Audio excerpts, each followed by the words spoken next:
Welcome to Café Stories. I'm Alfie, your host for today's mystery. Today we're joining the brilliant Belgian detective Hercule Poirot in The Last Will of Margaret Rains. This is a tale of hidden identities, long-buried family secrets, and a decades-old crime finally coming to light.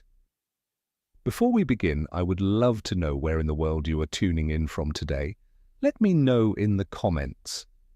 Grab your favourite beverage, perhaps a tisane as Poirot might enjoy, and let's dive into this mystery narrated by his faithful friend, Captain Hastings. Hercule Poirot and the Last Will of Margaret Rains. Chapter 1. The Summons from Surrey. It was a brisk autumn morning when I returned to London after 6 months attending to my affairs in Argentina. The city welcomed me with its familiar grey skies and bustling streets, a comforting contrast to the expansive pampas I had left behind. My first order of business, naturally, was to call upon my old friend, Hercule Poirot. I found him in his meticulously kept flat on Whitehaven Mansions, arranging a collection of silver curios with mathematical precision on his mantelpiece. "Hastings!" he exclaimed, his face lighting up beneath his magnificent moustache. "You return to us at last, mon ami." He grasped both my hands in his. "You are well, yes?"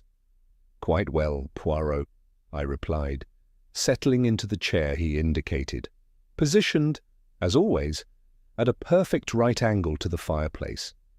The Argentine has been good to me, but I've missed London, and your cases, of course. Poirot's eyes twinkled. "Ah, the great detective's adventures, they captivate you still. Perhaps it is fortunate, then, that you arrived today of all days." He crossed to his desk and retrieved an envelope, handing it to me with a flourish. The heavy cream paper bore an official-looking letterhead. Weatherby, Harrington and Sons Solicitors. "This arrived this morning," Poirot explained. "It seems the little grey cells are once again required." I scanned the letter quickly. "Mr. Poirot, I write on a matter of some urgency concerning the estate of the late Margaret Rains of Oakenhurst, Surrey. Circumstances surrounding her passing 2 days ago have raised concerns that I am not at liberty to detail in this correspondence. Your reputation for discretion and brilliance has led me to seek your counsel before proceeding with certain legal matters. I would be most grateful if you could call at your earliest convenience. Yours sincerely, Edward Weatherby, Esquire." "Margaret Rains," I mused, returning the letter. "The name sounds vaguely familiar." "Indeed," said Poirot, carefully adjusting his bow tie in the mirror. "The Rains family, old money, very respectable. Margaret was the widow of Sir William Rains, the industrialist. No children, as I recall." "And she's died, has she?" "Natural causes?" Poirot raised an eyebrow. "That, mon cher Hastings, is perhaps what we are being asked to determine. No." "The letter? It is careful." "Too careful." A familiar spark of excitement kindled within me. "You're going to take the case, then?" "But of course. And you, my friend, will accompany me?" His eyes met mine in the mirror, questioning but hopeful. I laughed. "As if I could refuse? When do we leave?" "Mr. Weatherby expects us at 2 o'clock. Poirot glanced at his pocket watch. "We have time for lunch at that little restaurant you favour before we meet him." As we dined, Poirot filled me in on what little he knew of Margaret Rains, a philanthropist in her later years, respected in society circles, and possessed of a considerable fortune with no direct heirs. By the time we arrived at the offices of Weatherby, Harrington and Sons, my curiosity was thoroughly piqued. The solicitor's office was exactly as one might expect. Leather-bound volumes lining the walls, heavy oak furniture, and the subtle smell of furniture polish and important papers. Edward Weatherby himself proved to be a thin, nervous man of about 50, with wire-rimmed spectacles and prematurely grey hair. "Mr. Poirot," "Captain Hastings, thank you for coming so promptly," he said, ushering us into leather chairs and offering us tea, which Poirot declined with a small wave of his hand. "The matter at hand, if you please, Mr. Weatherby," Poirot prompted. The solicitor clasped his hands together. "Yes, quite right. Well, the situation is this. Mrs. Margaret Raines, a client of mine for over 20 years, passed away 2 nights ago at her home, Oakenhurst. According to her physician, Dr. Henderson, she died peacefully in her sleep." "You have reason to doubt this assessment?" Poirot asked. Weatherby hesitated. "Not precisely, no. Dr. Henderson is highly respected, but there are circumstances." "Elucidate, if you please." 3 days ago, the day before her death, Mrs. Raines summoned me to Oakenhurst. She wished to make changes to her will." Weatherby removed his glasses and polished them nervously. This was not unusual in itself. She reviewed her arrangements periodically. However, this time she informed me and subsequently announced to her household that she had decided to name a new primary beneficiary. I leaned forward. "Someone unexpected?" "Most unexpected. She refused to reveal the name to anyone, including myself, saying only that justice would finally be done and that she would provide me with the necessary details the following day." He replaced his glasses. "That meeting never took place. She was found dead in her bed the next morning." Poirot's eyes narrowed. "And the existing will? Who benefits?" "Various charitable institutions receive the bulk, with modest bequests to her household staff and companions. A distant cousin, Miss Judith Raines, would inherit Oakenhurst itself." "And the new will? It was not completed?" "That's just it, Mr. Poirot. Mrs. Raines claimed she had written her wishes in full and would provide them to me. But no such document has been found, despite a thorough search of her room." Poirot nodded slowly. "So we have a wealthy woman who announces a significant change to her testamentary intentions, and then conveniently dies before these changes can be formalized. Most interesting." He tapped his fingertips together. "You suspect foul play, Mr. Weatherby." The solicitor shifted uncomfortably. "I wouldn't go that far. It's just—" Mrs. Raines was in excellent health for a woman of 75. Dr. Henderson had commented on it during her last checkup just a week earlier. "And there's something else." He lowered his voice. "Mrs. Lacey, the housekeeper, mentioned to me that Mrs. Raines had been unusually agitated the evening before her death. She overheard raised voices coming from the study, Mrs. Raines and Miss Porter, a companion." "What was the nature of this disagreement?" I asked. Mrs. Lacey couldn't say exactly, but she did hear Mrs. Raines mention the boy several times. Weatherby frowned. "I know of no boy connected with the household." Poirot leaned back, his fingertips forming a perfect pyramid. "When may we visit Oakenhurst, Mr. Weatherby?" "I've already made arrangements. The staff expects you this evening, if that suits. I've told them you're there to assist me with matters relating to the estate." "Très bien. We shall depart immediately." Poirot rose. "One final question, if you please. This change of beneficiary, was it truly unexpected? Had Mrs. Raines given no previous indication of such intentions?" Weatherby hesitated. "There was something. 2 months ago, Mrs. Raines asked me about the legal process for adoption, specifically the adoption of an adult. I provided the information, but she never mentioned it again." "I see," said Poirot, his eyes gleaming with that familiar look I knew so well, the look of a hunter who has caught the first scent of his prey. "Most illuminating."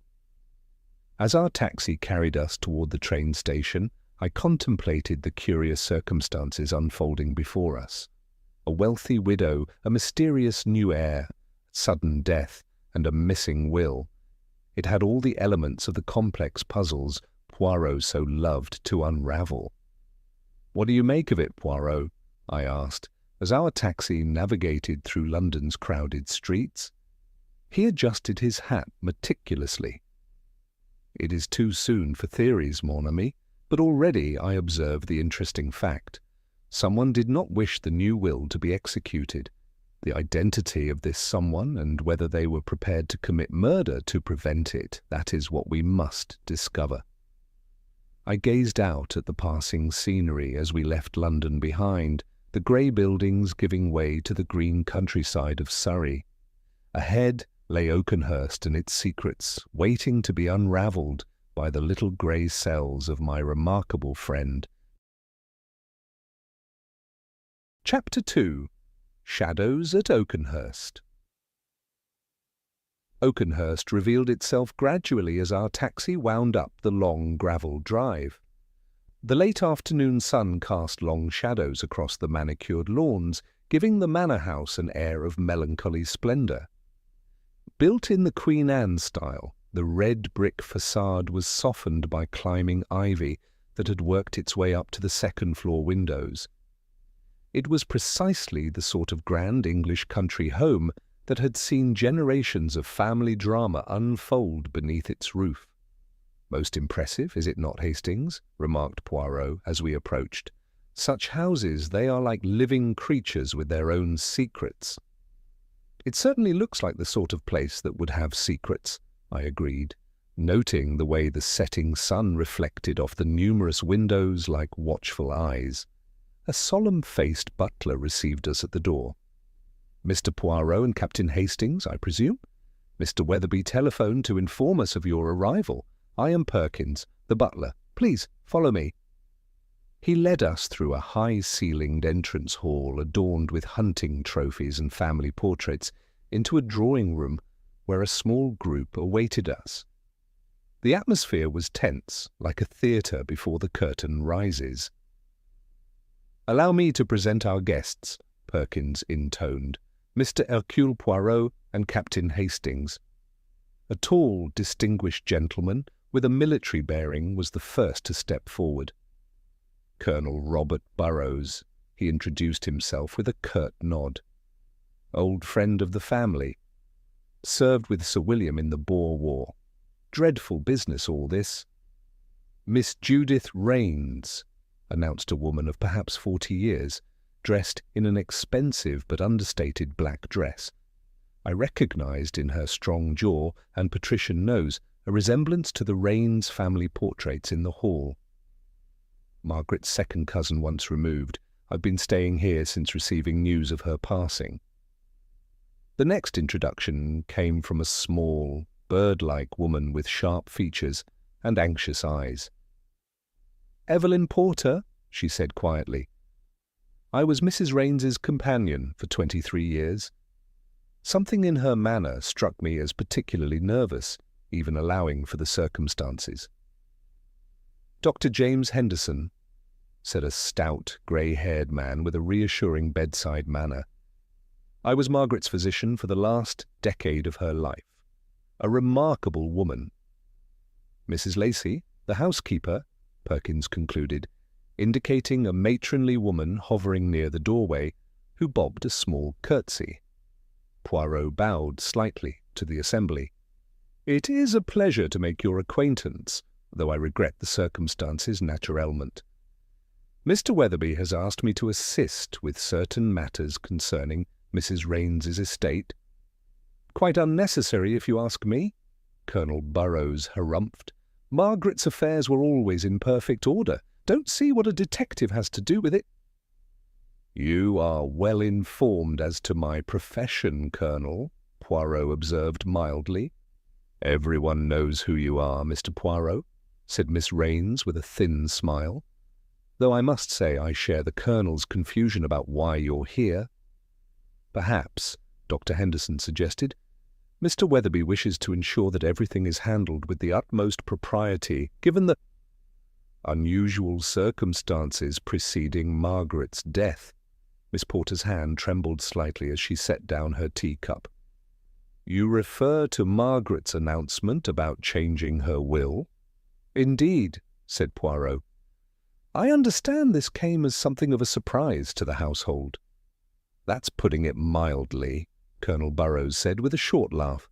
"Threw a bombshell in the middle of dinner, she did. After all these years of supporting her various charities, suddenly there's some mystery air none of us have ever heard of." "Did Mrs. Raines offer any explanation for this change of heart?" I asked. 5 pairs of eyes exchanged glances. "Only that justice would finally be done," Miss Raines replied. "Terribly dramatic. Aunt Margaret always did have a flair for the theatrical." "She seemed different that night," Miss Porter said, softly. "Almost feverish with excitement. I was concerned for her health." "Her health was excellent," Dr. Henderson interjected firmly. "I had examined her just the week before, strong as an ox for a woman her age. That's partly why her sudden passing was so unexpected. And yet," Poirot mused, "healthy people, they too must die, n'est-ce pas? Tell me, Doctor, what was the cause of death?" Henderson shifted uncomfortably. "Natural causes, Mr. Poirot. Heart failure in her sleep. Not uncommon at her age, despite her general good health." "I see," said Poirot. "And the room where Mrs. Raines died, it has been kept undisturbed?" "Certainly not," Miss Raines responded, sounding mildly scandalized. "This is a home, Mr. Poirot, not a museum. The room has been cleaned, of course, though Margaret's personal effects remain untouched, awaiting Mr. Weatherby's instructions." "Perhaps," Poirot suggested, "Captain Hastings and I might see this room. It would help us to form a picture of the late Mrs. Raines." "Of course," said Miss Porter, rising quickly. "I'll show you up myself." As we followed her up the broad staircase, I noticed how the portraits of stern-faced Raines ancestors seemed to watch our progress with disapproval. Miss Porter led us down a long corridor to a set of double doors at the end. "This was Margaret's suite," she explained, pushing the doors open. The room beyond was spacious and elegant, dominated by a large 4-poster bed draped in burgundy silk. French windows opened onto a small balcony overlooking the gardens. A writing desk stood in one corner, its surface bare except for a silver inkwell and blotter. "Everything is just as she left it?" Poirot inquired, his eyes scanning the room. "Well, the bed has been made up fresh, naturally, and the room aired," Miss Porter replied. "But otherwise, yes, her clothing is still in the wardrobe, her books on the shelves, her papers in the desk." "Her papers?" Poirot's ears perked up. "Would these include the new will she mentioned?" Miss Porter shook her head. "We've looked everywhere. Mr. Weatherby conducted a thorough search the day after we found her. There was no sign of any new document." Poirot wandered to the writing desk, running a finger along its polished surface. "And this is where Mrs. Raines would write her correspondence?" "Yes. She was very particular about her letters, wrote them longhand, even in this age of telephones. I understand there was some disagreement between you and Mrs. Raines the evening before her death," Poirot said casually, examining a small silver paperweight. Miss Porter's face flushed. "Who told you that?" "Mrs. Lacey, I suppose, with her ears always flapping." She composed herself with visible effort. "It was nothing, really. A small difference of opinion about household matters." "Not concerning the boy, then?" Poirot asked innocently. The colour drained from Miss Porter's face. "I don't know what you mean." Before Poirot could pursue this line of questioning, we were interrupted by the sound of raised voices from downstairs. Moving quickly to the hallway, we encountered Mrs. Lacey bustling up the stairs. "Oh, Mr. Poirot, sir, there's a gentleman arrived. Says he has an appointment with Mrs. Raines. When Perkins told him the poor lady had passed, he became most distressed. Colonel Burrows is trying to calm him down, but—" We followed her downstairs to find the drawing-room in a state of some disorder. A young man, perhaps in his early 20s, stood in the centre of the room, his face pale with shock. Colonel Burrows had a restraining hand on his arm. "This is most irregular," the Colonel was saying. "You can't simply barge in here making claims." "I'm not making claims," the young man protested. "I had a letter from Mrs. Raines asking me to call on her today. She said it was a matter of great importance." "Mr. Poirot," Miss Raines cut in sharply when she saw us enter. "Perhaps you might help us with this situation.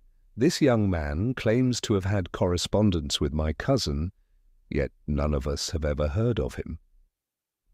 The young man turned to us, his expression a mixture of confusion and distress. "My name is Thomas Grant," he said, "and I don't understand what's happening here." I observed Poirot's eyes light up with that particular gleam that meant a piece of the puzzle had just fallen into place. He stepped forward with a courteous bow. "Enchanté, Mr. Grant. Perhaps you would be so good as to tell us the nature of your acquaintance with the late Mrs. Raines." As Thomas Grant prepared to speak, I noticed Miss Porter slip quietly from the room, her face a mask of barely concealed alarm. Outside, the sun had set completely, and the shadows of Oakenhurst seemed to deepen, concealing secrets that were only beginning to emerge. Chapter 3. A Tapestry of Deception. The arrival of Thomas Grant threw Oakenhurst into a state of barely concealed turmoil. The young man, now seated in an armchair by the fire, appeared overwhelmed by the situation he had unwittingly entered. He was of medium height, with an earnest face, neatly dressed in a manner that suggested careful attention to appearance rather than wealth. "I received this letter a week ago," he explained, producing an envelope from his inside pocket. He handed it to Poirot with a bewildered expression. "I'd never met Mrs. Raines before, not that I was aware of, at least." Poirot examined the letter carefully. The heavy cream stationery matched what I had seen of Margaret Raines' writing desk. He read aloud, "Dear Mr. Grant, circumstances have come to my attention which necessitate our meeting. I would be most grateful if you would call at Oakenhurst on the 15th at 3 o'clock.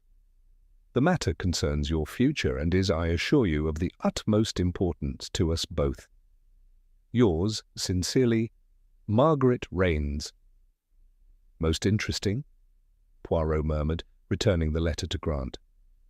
"And you had no prior knowledge of Mrs. Raines or her interest in you?" "None whatsoever," Grant replied firmly. "I assumed it might be connected to the orphanage, St. Mary's, where I was raised. Mrs. Raines might have been a benefactor." Colonel Burrows gave a derisive snort. "Convenient story. For all we know, he could have forged that letter himself." "That is most unjust, Colonel," Poirot said, mildly. "The handwriting appears consistent with the letter Mr. Weatherby showed us. And what purpose would such a forgery serve? Mr. Grant clearly did not know of Mrs. Raines's death until his arrival."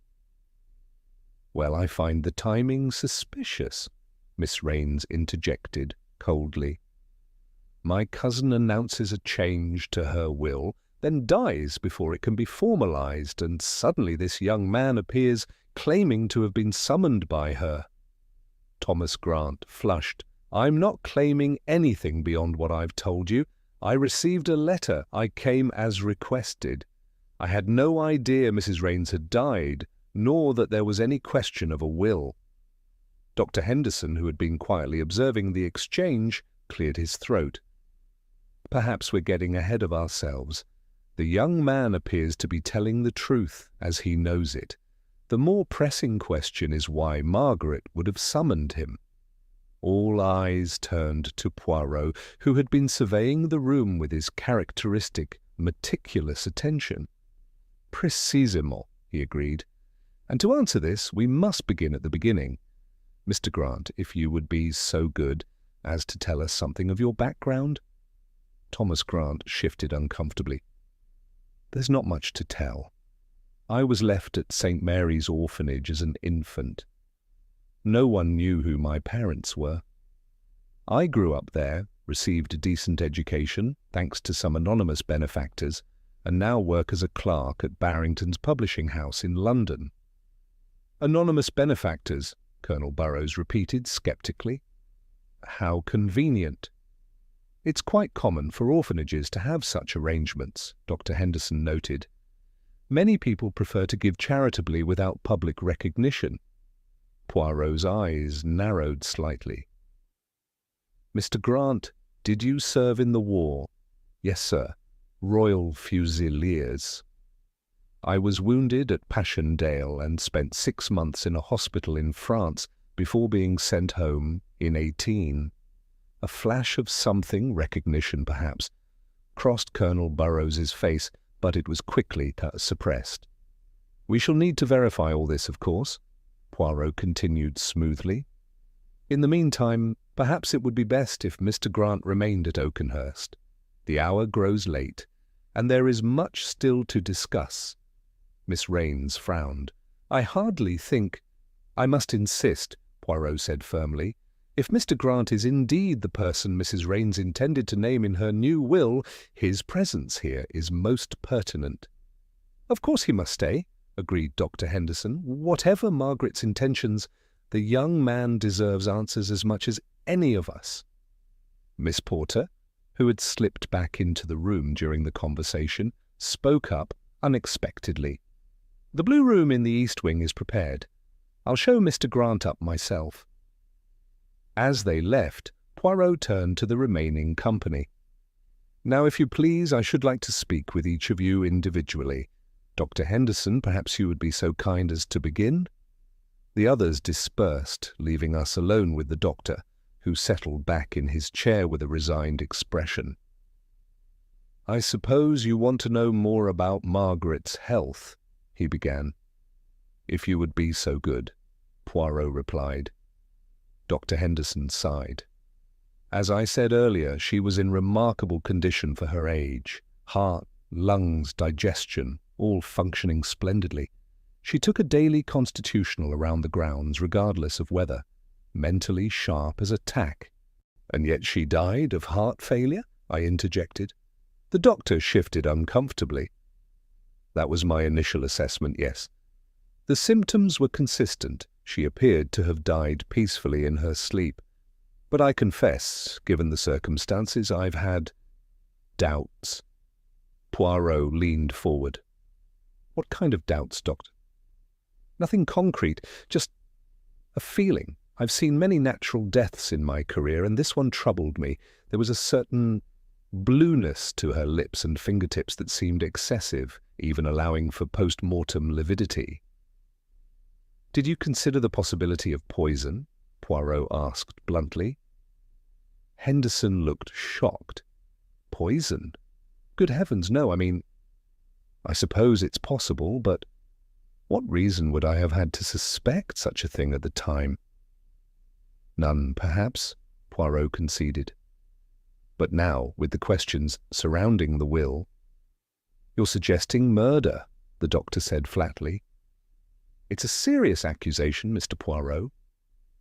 "It is not an accusation, merely a possibility to be explored," Poirot replied. "Tell me, is there any way to determine now if Mrs. Raines was poisoned?" Henderson hesitated. "An autopsy could be performed, though the family might object. And of course the time elapsed, since death would make certain tests less conclusive." "I see," said Poirot thoughtfully. "One more question, if you please. On the day of Mrs. Raines' death, did you observe anything unusual in the household? Any guest or delivery that was out of the ordinary?" The doctor thought for a moment. "Nothing comes to mind. It was a quiet day. I believe Miss Porter mentioned that Margaret had been working in her study all morning, then took a tray in her room for lunch. She didn't come down for dinner, saying she had a slight headache and wished to retire early."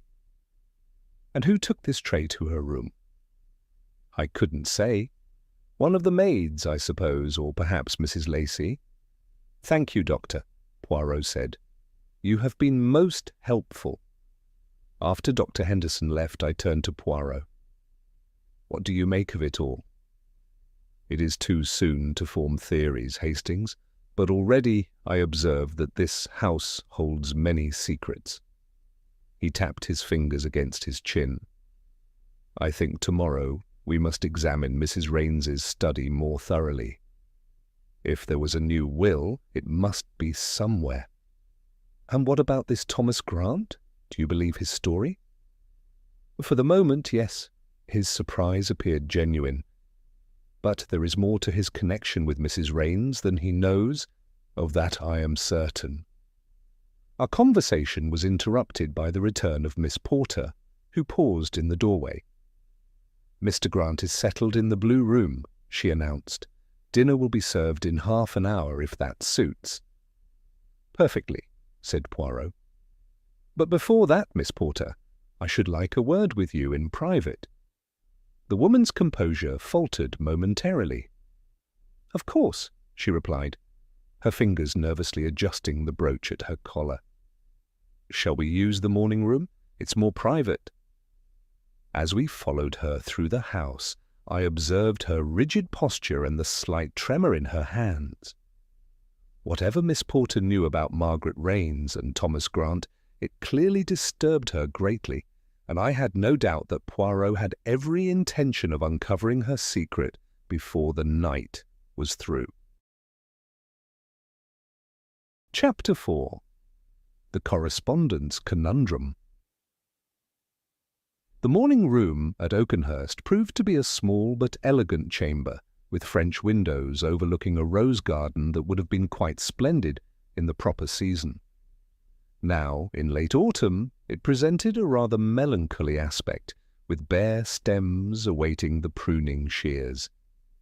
Miss Porter perched on the edge of an armchair, her hands folded tightly in her lap.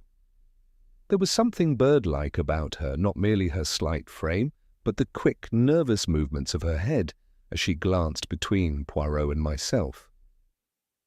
"You wish to speak with me, Mr. Poirot?" she asked, her voice carefully controlled. "Oui, mademoiselle. I should like to discuss your disagreement with Mrs. Raines on the evening before her death." Poirot settled himself in the chair opposite her. "The disagreement concerning the boy." Miss Porter's fingers tightened visibly. "It was nothing of consequence." "And yet, Mrs. Lacey reports that voices were raised. Well, this suggests a matter of some importance, does it not?" She hesitated, her eyes darting briefly toward the window. Margaret, Mrs. Raines, had become fixated on certain charitable endeavours in recent months. I merely expressed concern that she was perhaps being taken advantage of. "And this boy that was mentioned, might this have been Mr. Thomas Grant?" A slight flush crept into Miss Porter's pale cheeks. I really couldn't say. Mrs. Raines received many letters requesting assistance. She was known for her generosity. "Come now, Miss Porter," said Poirot gently. "You were Mrs. Raines's companion for over 20 years. Surely she confided in you?" For a moment I thought she might break down, but with visible effort she composed herself. "Mrs. Raines was a very private person, Mr. Poirot. There were aspects of her life about which she spoke to no one, not even me." "And yet you knew of her intention to change her will?" "Only what she announced to the entire household that evening at dinner. It came as a complete shock to me, I assure you." Poirot regarded her thoughtfully. "I should like to see Mrs. Raines's study, if I may."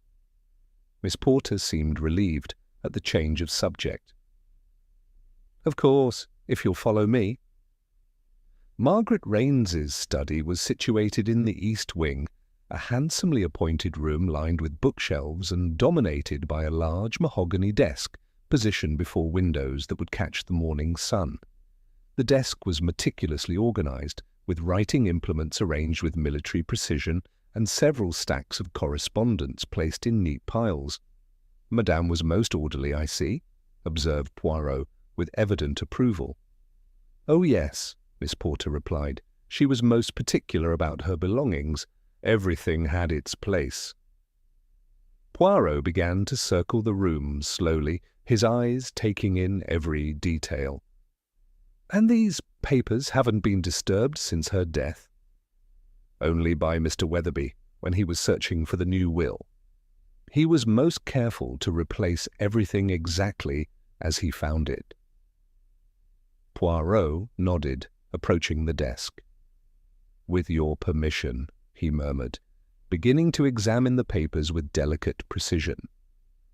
Most appeared to be routine correspondence, invitations, acknowledgements of charitable donations, business matters related to various investments, nothing that seemed immediately revelatory. "Mrs. Porter," I ventured, "would you happen to know if Mrs. Raines kept a diary or a personal journal of any kind?" A flicker of something, alarm, crossed her features before she composed herself. "Not that I am aware of, Captain Hastings." "And yet," said Poirot mildly, not looking up from his examination, "a lady so meticulous, so organized, it would be most unusual if she did not record her thoughts somewhere, n'est-ce pas?" "I really couldn't say, Mr. Poirot." Poirot had moved to one of the bookshelves and was examining the volumes with his characteristic thoroughness. Mrs. Raines was an educated woman, I perceive. Many works in French, in German. And here he drew out a slim volume, Poetry of Tennyson. A favourite, perhaps? A slight tremor passed over Miss Porter's face. Yes, she was particularly fond of Tennyson. Poirot opened the volume carefully, thumbing through its pages. I noticed his fingers pause momentarily before he closed the book and replaced it on the shelf. "Would you be so kind as to show me Mrs. Raines' bedroom once more?" he asked. "There are one or two details I should like to observe in the daylight." Miss Porter led us back to the bedroom we had visited earlier. In the morning light, it presented a different aspect, less sombre, more revealing of the personality of its former occupant.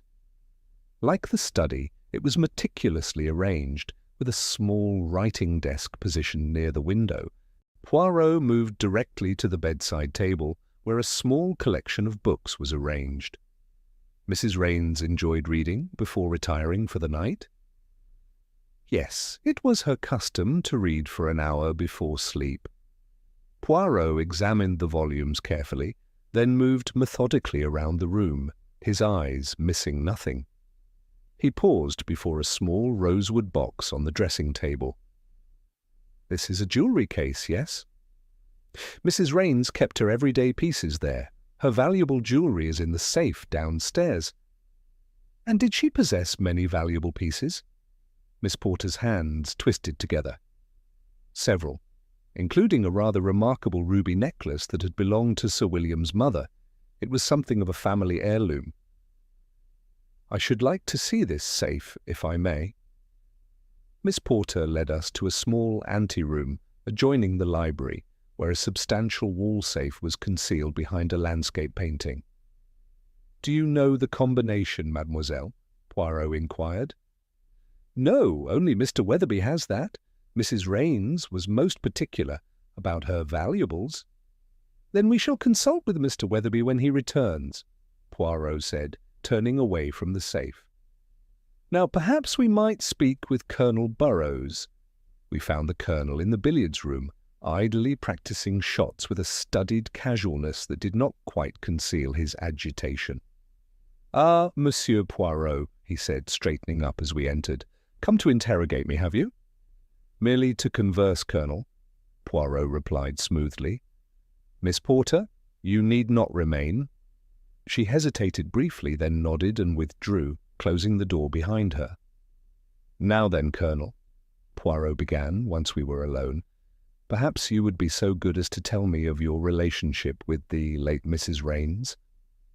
The Colonel chalked his cue with deliberate movements. "Knew her husband in the service. Fine man, William.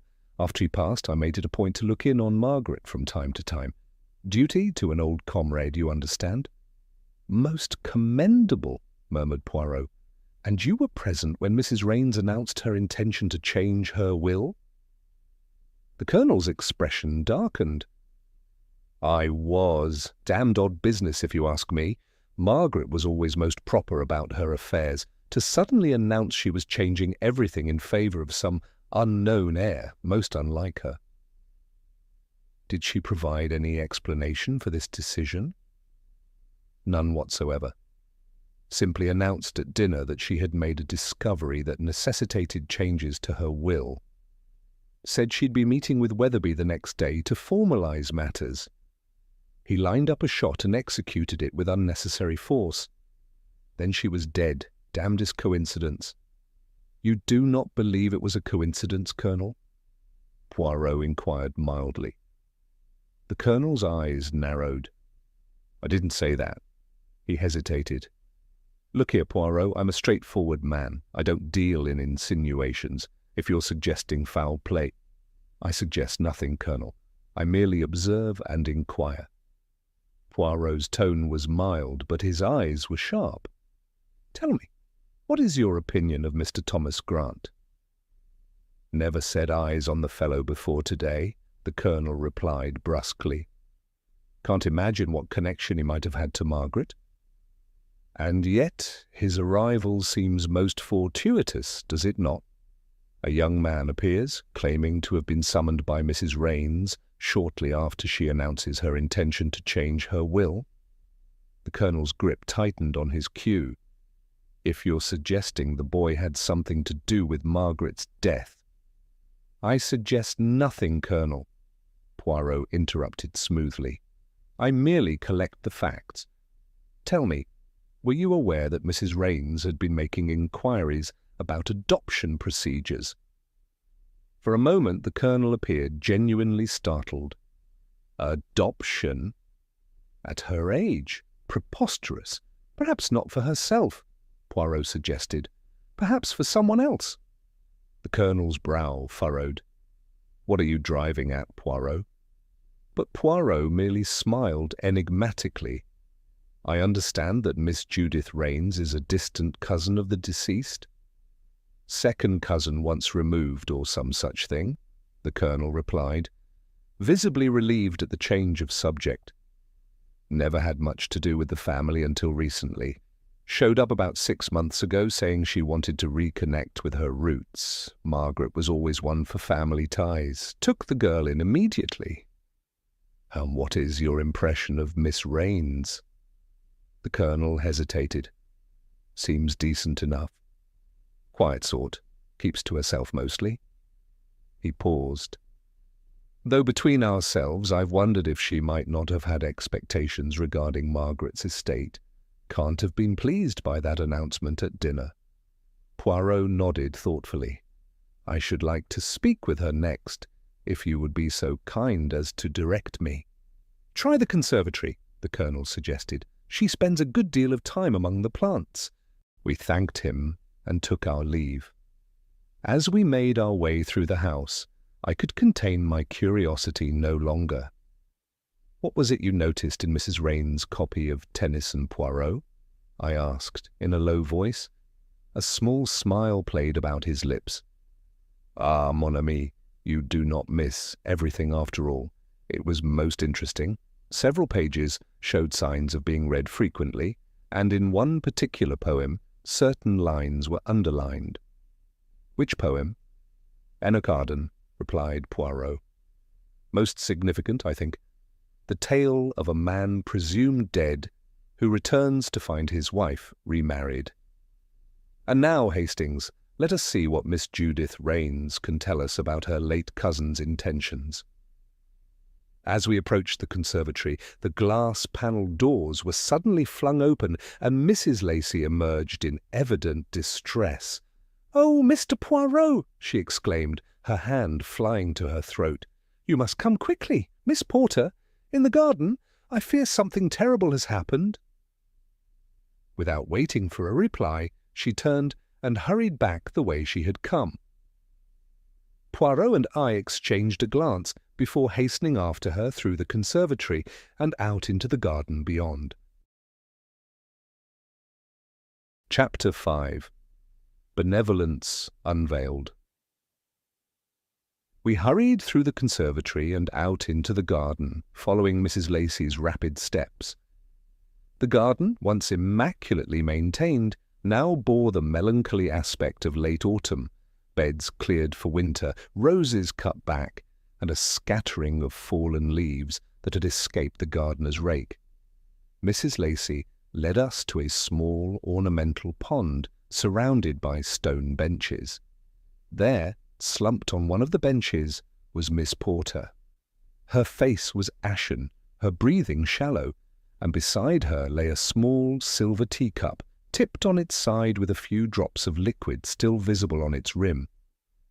Poirot knelt beside her immediately, examining her without touching. "When did you find her?"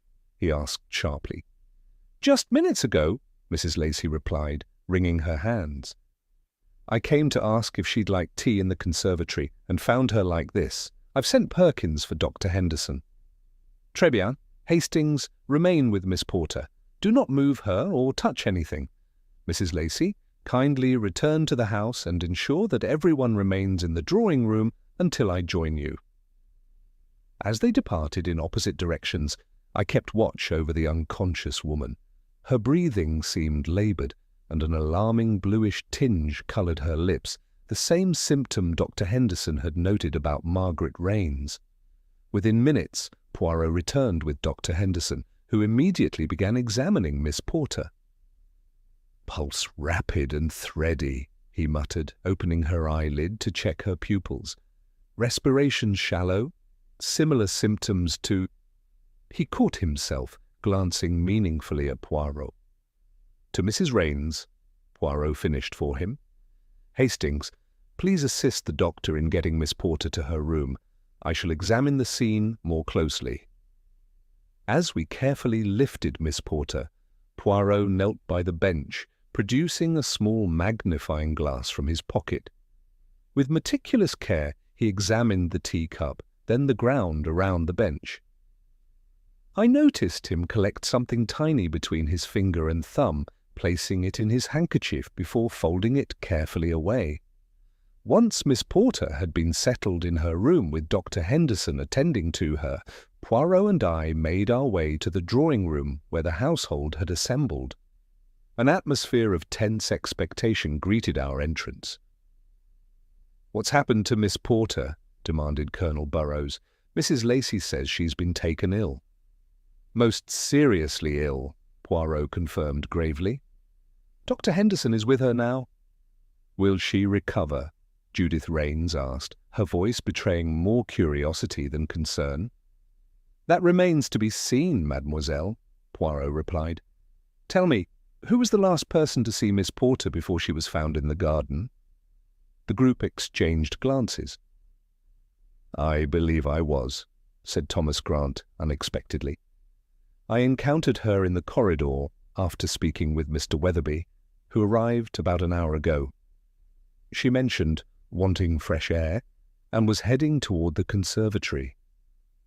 "And what time was this, Mr. Grant?" "Approximately 3:15, I should think." "Did Miss Porter appear distressed or anxious in any way?" Grant considered this. "Not particularly, though she seemed preoccupied. She barely acknowledged me as we passed." "Mr. Weatherby?" Poirot turned to the solicitor, who had been sitting quietly in the corner. "You arrived at Oakenhurst this afternoon?"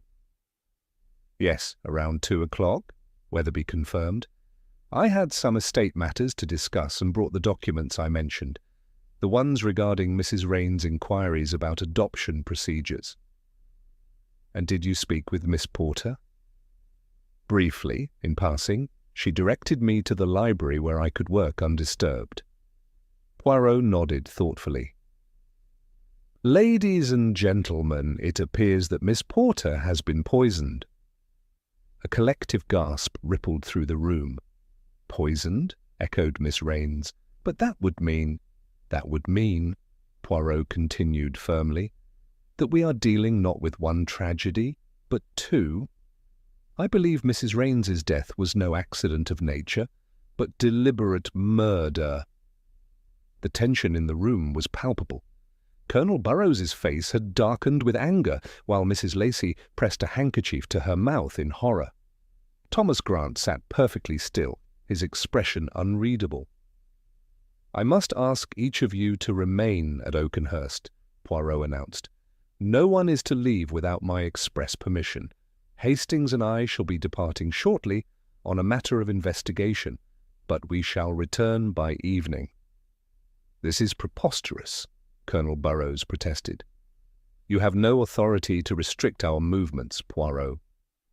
"Perhaps not legally, Colonel," Poirot replied calmly. "But if you wish to see justice done for Mrs. Raines, you will cooperate. I have already telephoned Inspector Japp of Scotland Yard. He will be arriving tomorrow morning." This pronouncement had its desired effect. Even the Colonel subsided, though with evident reluctance. We left the drawing-room, and Poirot headed directly to Mrs. Raines's study, where Mr. Weatherby had left a slim folder on the desk. "The adoption inquiries," Weatherby explained as Poirot opened it. "As you can see, Mrs. Raines was investigating the legalities of adult adoption, most unusual at her age." Poirot scanned the documents quickly. "And did Mrs. Raines explain her interest in this matter?" "Not explicitly, no. She merely said it was a hypothetical inquiry at first, then later admitted it concerned a personal matter she was not yet ready to disclose." "Tell me, Mr. Weatherby, did Mrs. Raines ever mention a connection to St. Mary's Orphanage?" Weatherby's eyebrows rose in surprise. "Why, yes. She made regular donations there for years. How did you—" "Mr. Grant mentioned he was raised there," I explained. "Indeed," said Poirot. "And now, Mr. Weatherby, I should like to see the contents of Mrs. Raines's safe, if you please." The solicitor led us back to the ante-room where the wall safe was concealed. With practiced movements, he dialed the combination and swung open the heavy door. Inside were several jewel cases, a stack of documents, and a small leather-bound book. "Is this everything?" Poirot asked, his eyes fixed on the contents. "As far as I'm aware," Weatherby replied. "I haven't had occasion to inventory the safe's contents since Mrs. Raines's death."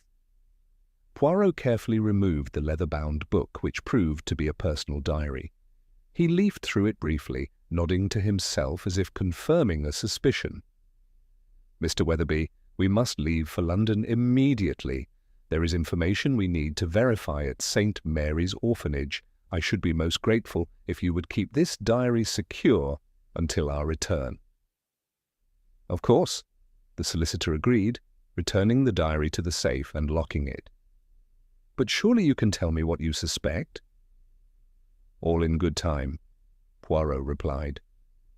"For now it is imperative that we speak with the administration at St. Mary's, and perhaps," he added with a significant glance in my direction, "we shall discover why Mrs. Raines felt such a particular interest in Mr. Thomas Grant."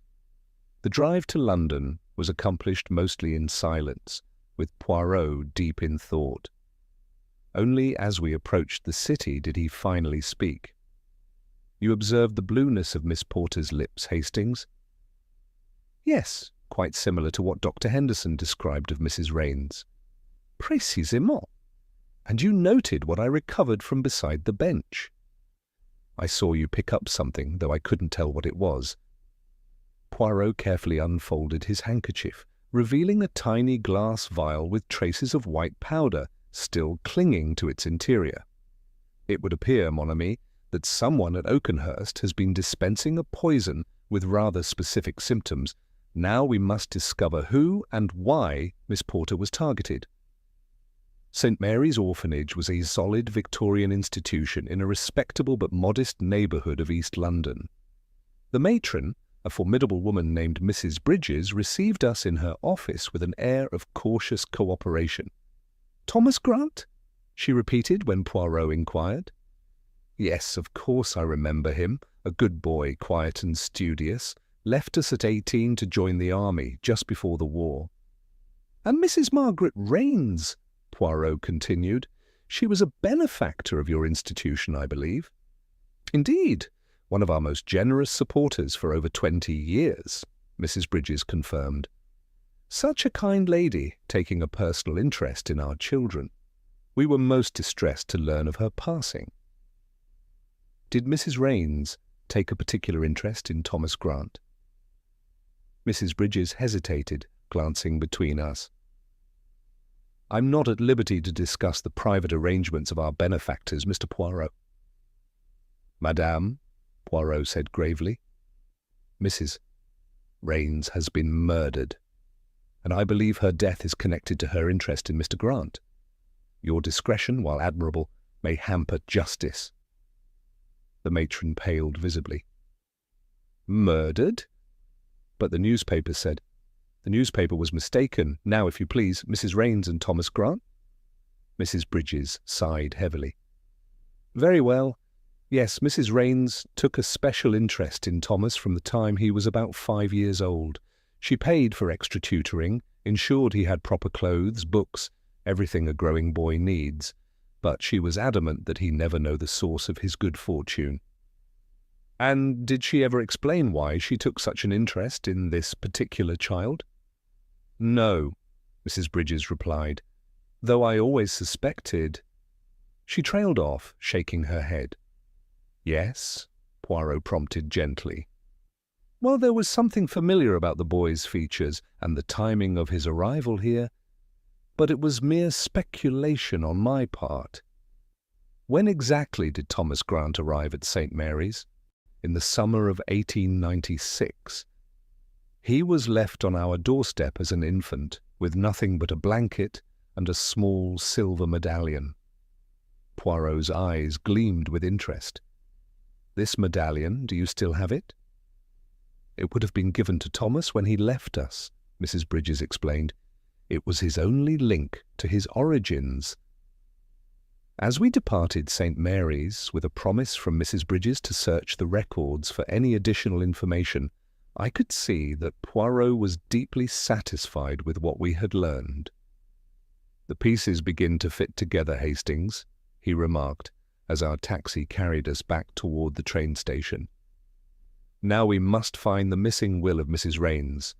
I believe it holds the final key to this mystery. Chapter 6. Testament of Truths. We returned to Oakenhurst as evening shadows lengthened across the grounds. The house seemed unnaturally quiet, as if holding its breath in anticipation of revelations to come. Perkins admitted us with his usual dignity, though I detected a new wariness in his manner. "How is Miss Porter?" Poirot inquired immediately. "Somewhat improved, sir. Dr. Henderson has remained with her throughout the afternoon. He believes she will recover, though she remains weak." "And the others?" "In the drawing-room, sir. Mr. Weatherby suggested they remain together until your return." We found the assembled company in varying states of unease. Colonel Burrows paced before the fireplace, while Judith Raines sat rigidly in an armchair, her fingers drumming against its arm. Thomas Grant stood by the window, gazing out at the darkening gardens, and Mrs. Lacey hovered near the door, as if uncertain whether to stay or go. "Ah, Mr. Poirot," Weatherby greeted us, rising from his seat. "I trust your expedition was fruitful." "Most illuminating," Poirot replied. "But before we discuss our findings, I should like to know if there have been any developments here." "Nothing of significance," Weatherby began, but Colonel Burrows interrupted with a snort. "Nothing except the plain fact that we're being held prisoner in this house on the strength of your baseless accusations." "Not baseless, Colonel," Poirot replied calmly. "2 women have been poisoned under this roof. One has died, the other narrowly escaped the same fate. These are facts, not accusations." "But who would want to harm Miss Porter?" Mrs. Lacey asked tremulously. "She's been with the household for so many years, surely she couldn't have enemies?" "Perhaps not enemies," Poirot suggested, "but she may have had knowledge that made her dangerous." A tense silence followed this observation. "Well," Colonel Burrows demanded, "did you learn anything useful in London, or was it merely a wild goose chase?" "We learned," said Poirot, seating himself deliberately, "that Mrs. Raines maintained a special interest in Mr. Grant from his childhood.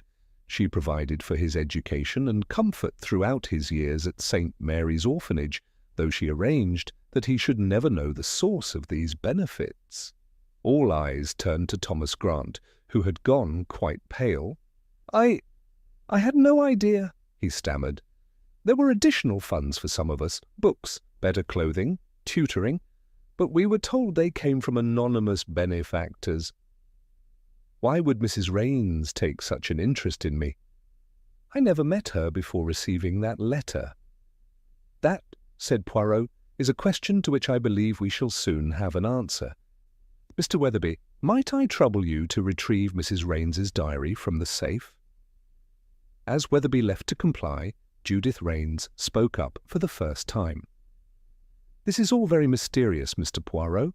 Are you suggesting that my cousin had some prior connection to Mr. Grant that none of us knew about?" "It would appear so, mademoiselle." "But what could possibly—" She broke off as Weatherby returned with the small leather-bound volume. "Before we examine this," Poirot said, taking the diary, "I have another matter to address.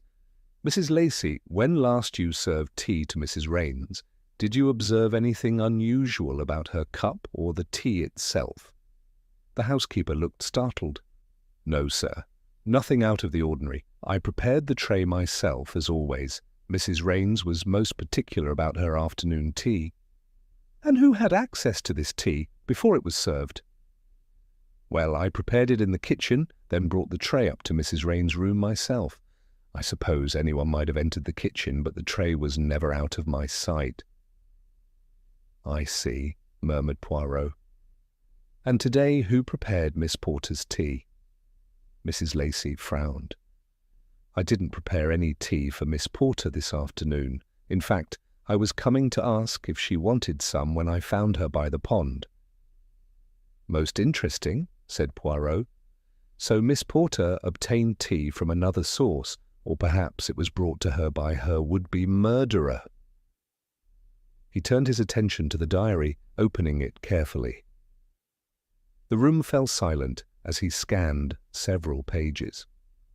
"Hastings," he said at last, "would you be so good as to check behind the 3rd volume of Shakespeare's collected works in the library? I believe we may find something of interest there." Puzzled but obedient, I made my way to the library. The Shakespeare collection occupied a prominent position on the main shelves, and behind the 3rd volume, just as Poirot had somehow divined, I discovered a sealed envelope. I returned to the drawing-room and handed it to Poirot. "Exactement," he said with satisfaction. "Mrs. Raines has made reference in her diary to hiding important documents in her favourite books. It seems she did not entirely trust her safe." He carefully opened the envelope and extracted several sheets of paper covered in a flowing handwriting. As he read, his eyebrows rose slightly. "This," he announced, "is the missing will." A collective intake of breath greeted this pronouncement. "And?" Colonel Burrows demanded impatiently. "It is, as we suspected, quite different from her previous testament. Mrs. Raines has indeed named Mr. Thomas Grant as her primary heir. Oakenhurst is to pass to him, along with the bulk of her fortune." Thomas Grant sank slowly into a chair, his expression one of complete bewilderment. "But why?" he asked. "Why would she leave everything to a stranger?" "Because," said Poirot gently, "you were not a stranger to her, though you were unaware of the connection." He consulted the diary again. "Mrs. Raines writes here of a great wrong she hoped to right, of a secret kept for far too long." "What secret?" Miss Raines asked sharply. "This is absurd. My cousin barely knew this young man." "On the contrary," replied Poirot, "she knew him very well indeed, or rather, she knew who he was." Mr. Grant, did you possess a silver medallion given to you upon leaving the orphanage?" Grant's hand moved unconsciously to his chest. "Yes, I carry it still. It was found with me when I was left at St. Mary's as an infant." "May I see it?" With some reluctance, Grant withdrew a chain from beneath his shirt, on which hung a small silver medallion. He handed it to Poirot, who examined it closely before passing it to Weatherby. "You recognize this, Mr. Weatherby?" The solicitor adjusted his glasses, studying the medallion. "Good heavens," he murmured, "it's the Raines family crest." A stunned silence fell over the room. "I believe," Poirot continued, "that Mrs. Raines explains the situation quite clearly in her will. Mr. Weatherby, if you would be so kind as to read the relevant passage." Weatherby cleared his throat and began to read. "To Thomas Grant, whom I have watched over from afar these many years, I leave Oakenhurst and the majority of my estate. Thomas is the son of my late husband's brother Richard Raines and his wife Eleanor. Both perished in a boating accident when Thomas was but an infant. Believing the child had also drowned, the family did not search for him. It was only years later that I discovered, through a chance remark by a former servant, that the child had in fact been rescued by a local fisherman who, not knowing his identity, left him at St. Mary's orphanage." Weatherby paused, adjusting his glasses. "Upon confirming this information, I took steps to ensure Thomas's welfare anonymously, never finding the courage to reveal the truth to my husband or the rest of the family. It is my deepest regret that I allowed fear of scandal to prevent me from claiming him openly as our kin. I hope that this inheritance may in some small way atone for the years of family connection of which he was deprived." The revelation seemed to physically stagger Thomas Grant. "I'm Raines," he managed at last. "Sir Richard Raines's son, to be precise," said Poirot. "The medallion was likely placed with you by your mother before the accident, as a way to identify you should you become separated, which indeed happened." "This is preposterous," Colonel Burrows blustered, though with less conviction than before. "There's no proof beyond this medallion and Margaret's word." "On the contrary," said Poirot, "Mrs. Raines commissioned a private investigation which confirmed the details through multiple sources.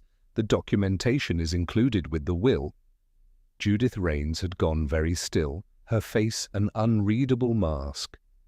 "So I am not to inherit Oakenhurst after all," she said finally, her voice carefully controlled. "No, mademoiselle.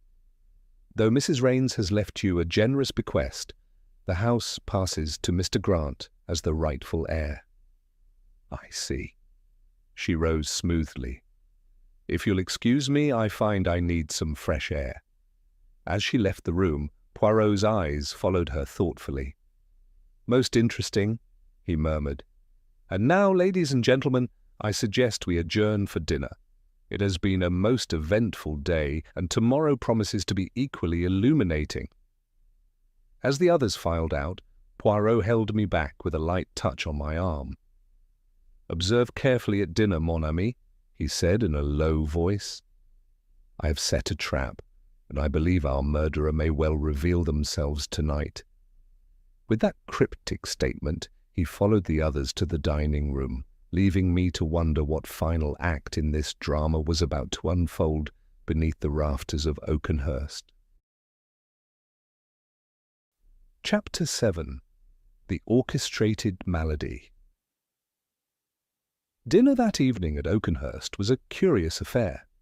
The revelation of Thomas Grant's true identity had cast a strange pall over the gathering.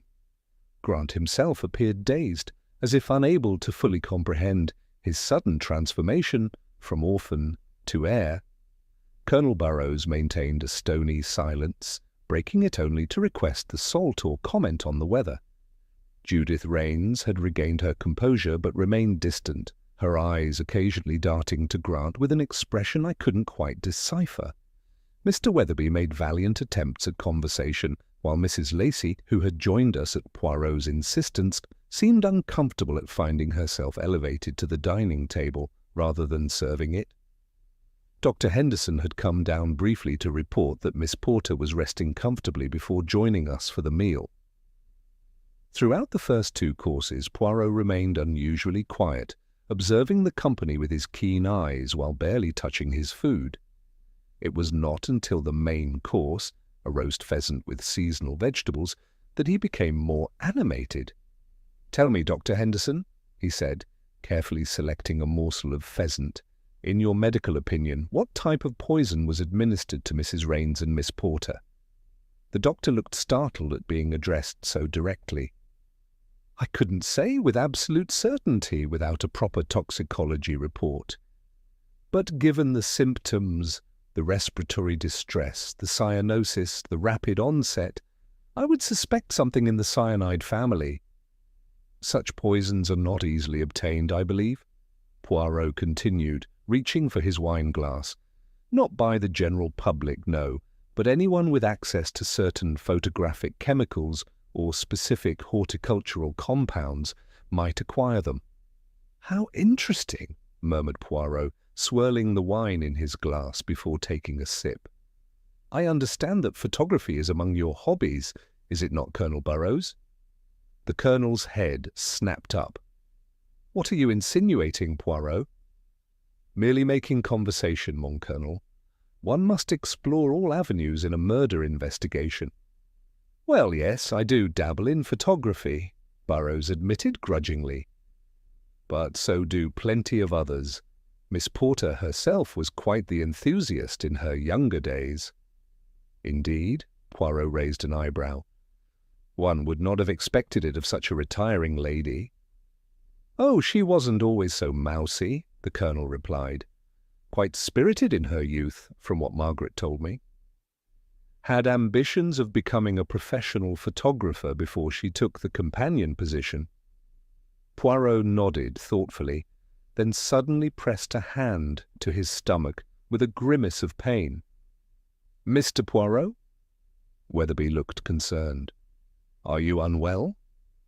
"It is nothing," Poirot replied, though his face had gone rather pale. "A momentary discomfort." He reached again for his wine-glass, but set it down untouched, another spasm of pain crossing his features. "Perhaps you should lie down," suggested Dr. Henderson, half rising from his chair. "Perhaps you are right," Poirot agreed. He attempted to stand, but swayed alarmingly. "Hastings! And if you would be so kind—" I hurried to his side, alarmed by the sudden perspiration on his brow and the tremor in his hands. Dr. Henderson was now fully alert. "Help me get him to his room," the doctor instructed. "These symptoms are concerning." Between us, we managed to support Poirot from the dining room and up the stairs to his chamber. Once the door was closed behind us, however, I was astounded to see Poirot straighten up, the tremor vanishing from his hands and the colour returning to his face. "Poirot!" I exclaimed. "What on earth—" "Shh, mon ami," he cautioned, a finger to his lips. "Our murderer must believe their plan is working." He turned to Dr. Henderson. "You played your role admirably, Doctor. Now we must act quickly." The doctor nodded grimly. "What exactly are we looking for?" "Evidence of how the poison was administered," Poirot replied. "And I believe we will find it in Miss Porter's room.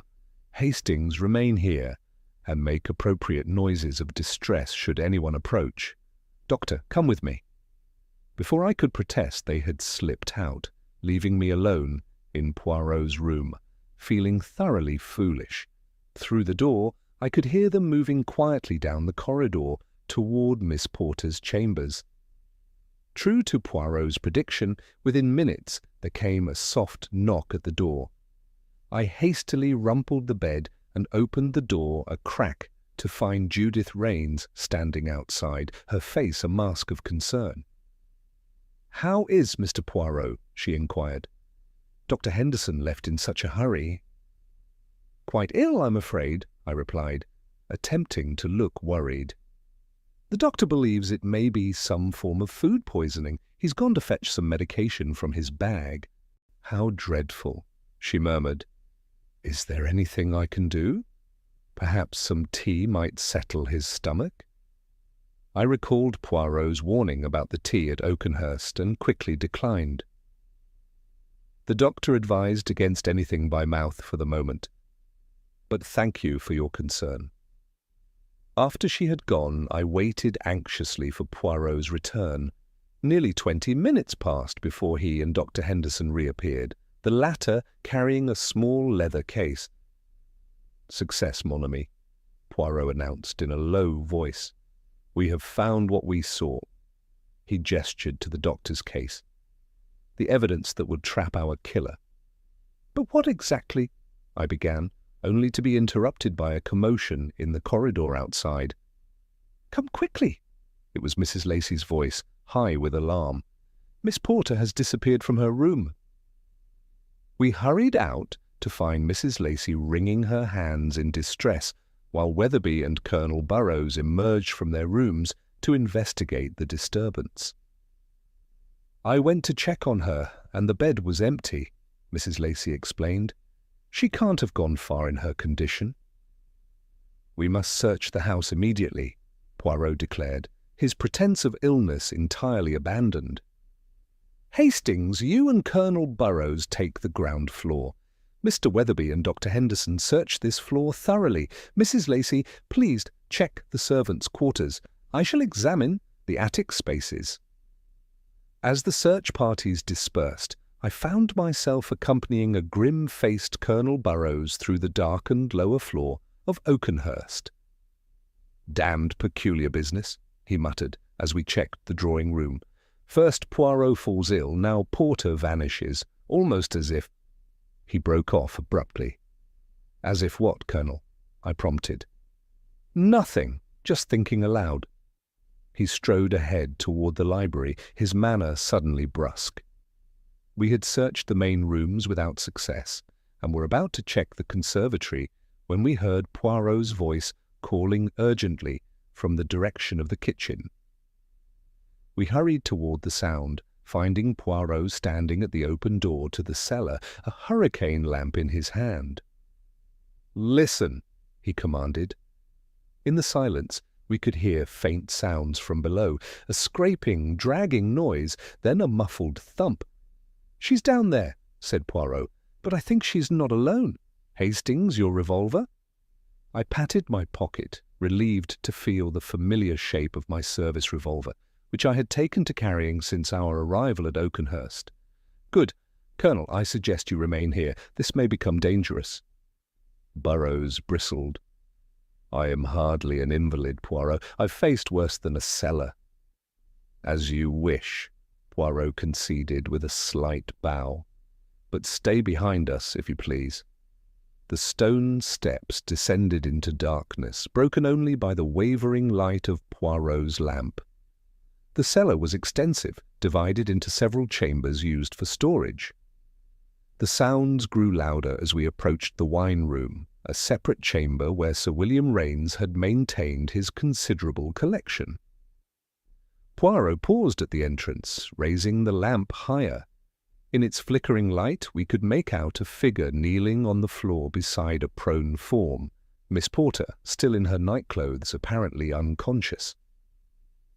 "That is far enough," Poirot called out. "Step away from her, if you please." The figure froze, then slowly rose and turned toward us. The lamp illuminated Miss Evelyn Porter's face, her expression a curious mixture of resignation and defiance. "Miss Porter?" I exclaimed in confusion. "But then who—" "An old trick, but effective," said Poirot grimly. "The supposedly ill patient escapes while attention is diverted elsewhere." "But I suspected the truth when I found certain items in your room, mademoiselle." The woman on the floor began to stir feebly. As she turned her face toward the light, I was astonished to recognize Judith Raines, bound and gagged with what appeared to be torn bed-sheets. "It seems," Poirot continued calmly, that you could not permit the truth about Thomas Grant to emerge, a truth that threatened to deprive you of what you had worked so long to obtain. Miss Porter's hand moved swiftly to her pocket, but Poirot was quicker. "I would not, mademoiselle. Captain Hastings is an excellent shot, and the colonel, I believe, still maintains the reflexes of his military days." Slowly, reluctantly, her hand emerged empty. "You understand nothing," she said, her voice barely above a whisper.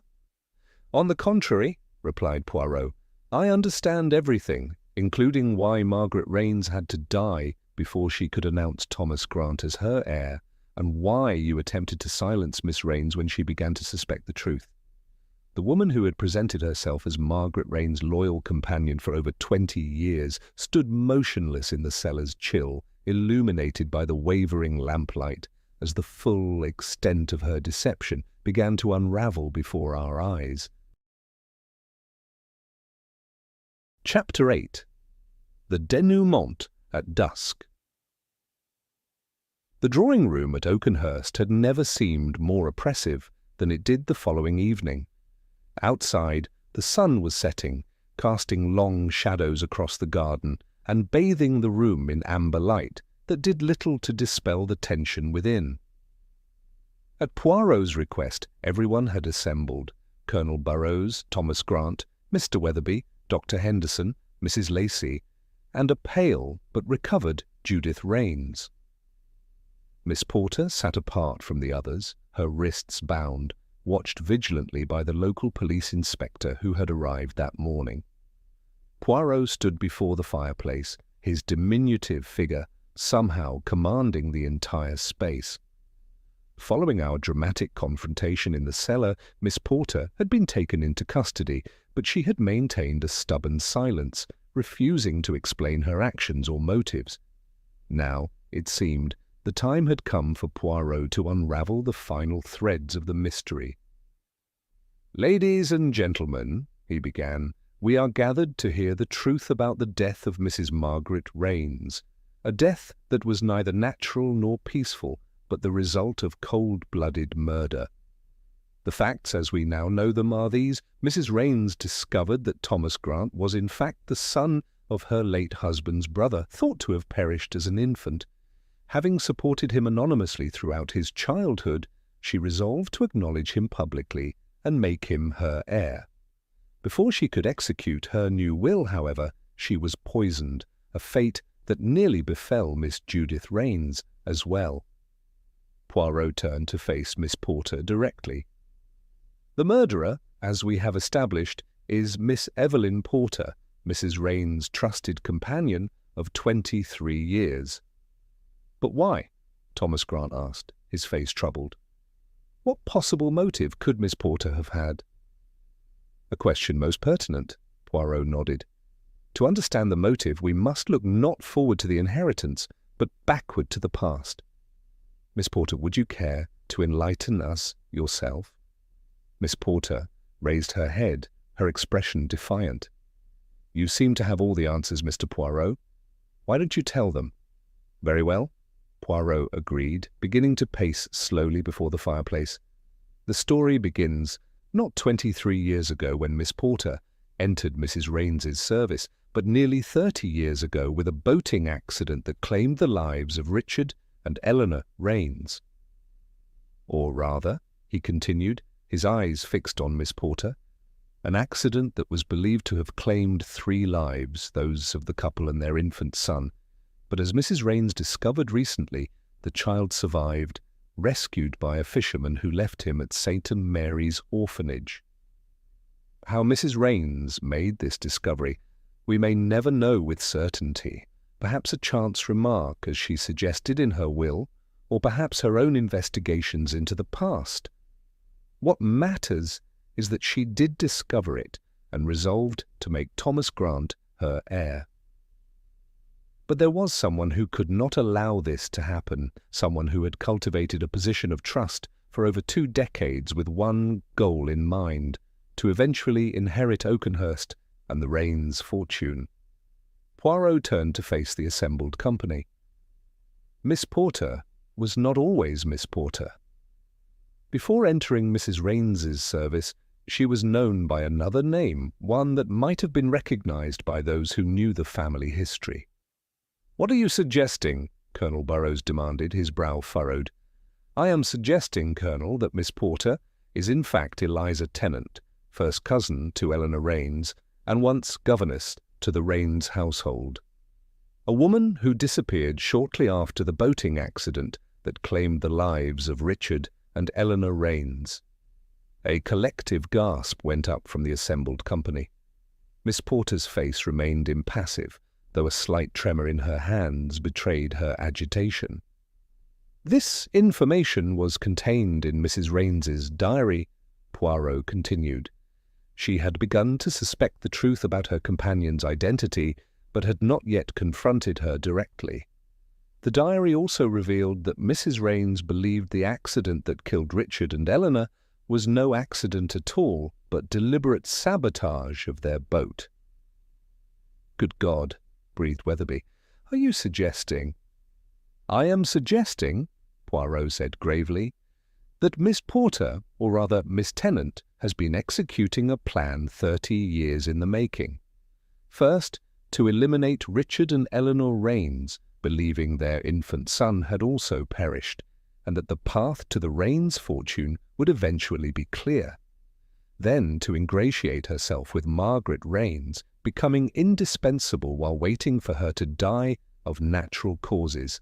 But when Mrs. Raines discovered the truth about Thomas Grant and prepared to change her will, Miss Porter realized her decades of patience would come to nothing. She administered poison to Mrs. Raines's evening tea, a poison derived from photographic chemicals, as Dr. Henderson suspected. When I began to investigate, and Miss Judith Raines appeared to be growing suspicious, Miss Porter attempted to eliminate her as well, first by poisoning her tea by the garden pond, then by attempting to stage what would have appeared to be a suicide in the cellar when the first attempt failed. Throughout this recitation, Miss Porter had remained silent, her gaze fixed on some middle distance. Now, at last, she spoke, her voice surprisingly steady. "You have no proof of any of this, Mr. Poirot. It's merely speculation." "On the contrary," Poirot replied, removing a small object from his pocket and placing it on the table. "This silver locket was found among your possessions. Inside is a photograph of Eleanor Raines, your cousin, and an inscription that reads, 'To Eliza, with love.' A sentimental keepsake you could not bear to part with, despite the danger it represented. Furthermore," he continued, "the poison vial discovered near the garden pond bears your fingerprints, and Mrs. Raines's diary contains her growing suspicions about your true identity, along with her intention to confront you after finalizing her new will." Miss Porter's composure finally cracked. "She had no right," she hissed, her eyes suddenly alive with fury. "The Raines' fortune should have come to me. Eleanor knew that. She promised me I would be provided for. But then she married Richard and had that child, and suddenly I was nothing but the poor relation, useful only as a governess." "The boating accident?" I said quietly. "You arranged it?" "A faulty repair to the hull," she replied, a terrible pride in her voice. "So simple, really. And it would have worked perfectly if that interfering fisherman hadn't found the brat. For 30 years I thought he had drowned with his parents, until Margaret made her grand announcement at dinner." She turned to Thomas Grant, who had gone deathly pale. "You should have died with them.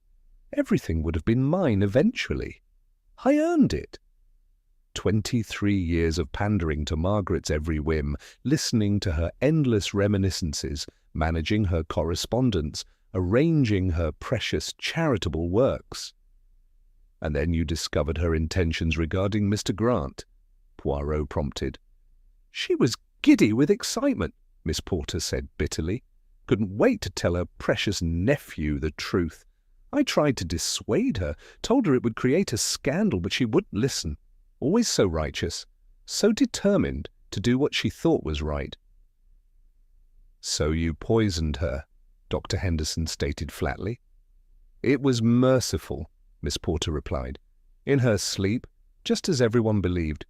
No suffering, more than Richard and Eleanor got. Her gaze hardened as she looked at Judith Raines. You were more troublesome. I didn't expect you to survive the first dose. Judith Raines shuddered visibly.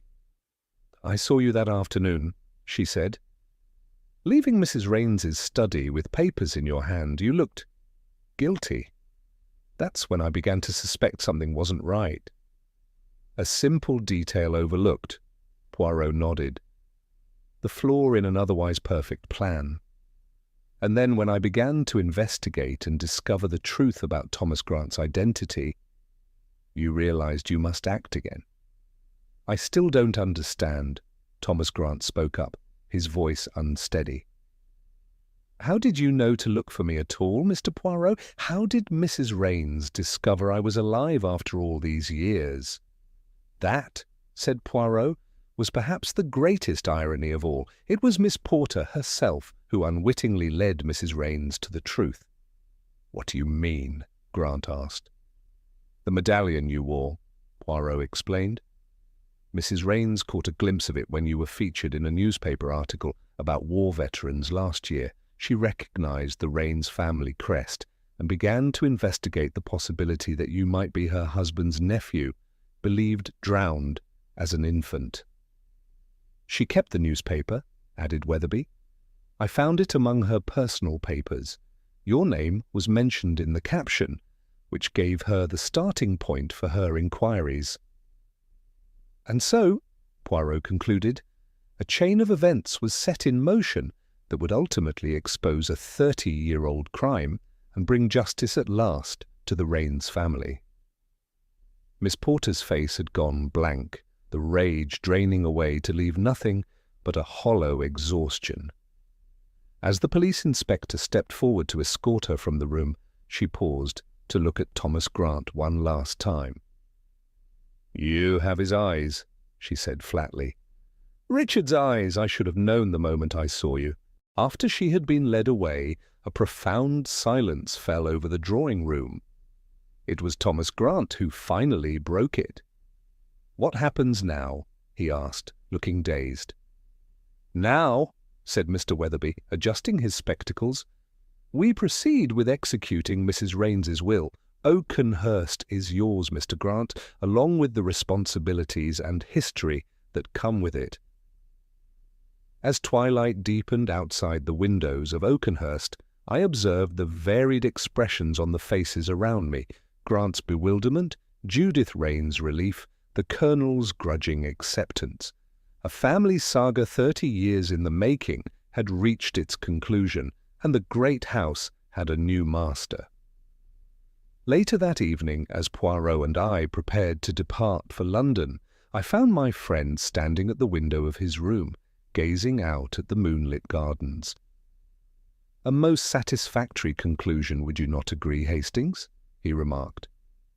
Satisfactory, but sad, I replied. All those years of deception, and for what? Miss Porter, or Tennant, wasted her entire life on a scheme that was ultimately doomed to fail.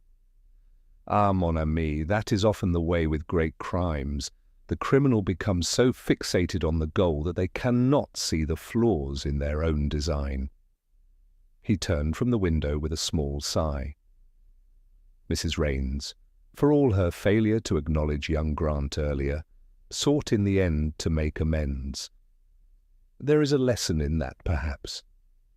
As we drove away from Oakenhurst the following morning, I glanced back at the stately home silhouetted against the autumn sky.